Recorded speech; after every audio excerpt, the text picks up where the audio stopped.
In 1996, when there was the mass return of people from the camps in Zaire, now Congo, I went to this one little town and just sort of randomly picked it because it was easy to get to and because it was far enough from the border that it wouldn't be mobbed with people. And I found a group of survivors there, and I said, has anybody come back whom you're surprised to see again? And this old lady said, yeah, this guy who killed my family and many other people around here. And he was the first person I'd met after 2 years in the country who said, yeah, I was a killer. But now I understand that if I say I'm sorry, I'll get a light punishment, and then we'll build this new country together.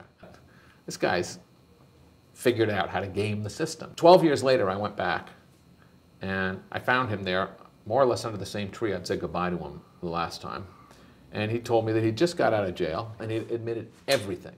He'd admitted to everything that he had done, anything anybody asked him about, did you do this? Yes, yes, yes. And he'd gotten 12 years. And he told me he'd killed 9 people. And maybe he then expanded it to 13. And he named them. Over the intervening years since then, I've been going back and back to that community, to those people. And I finally got the transcript of his trial, and I had it translated.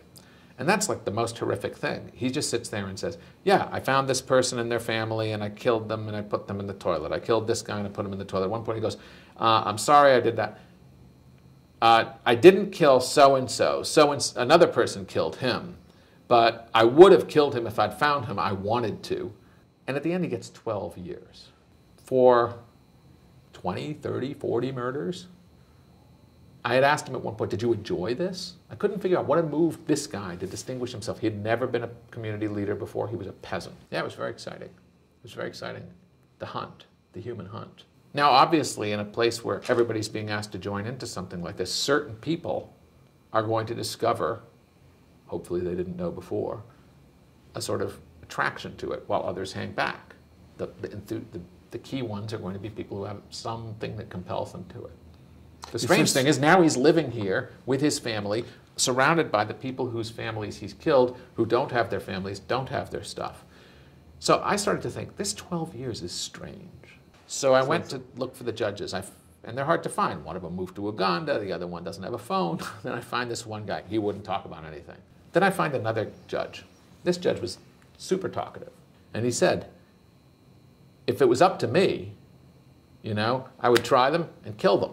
Give them the maximum sentence. Maximum sentence was 30 years. He said, but it's not up to me. There's the law.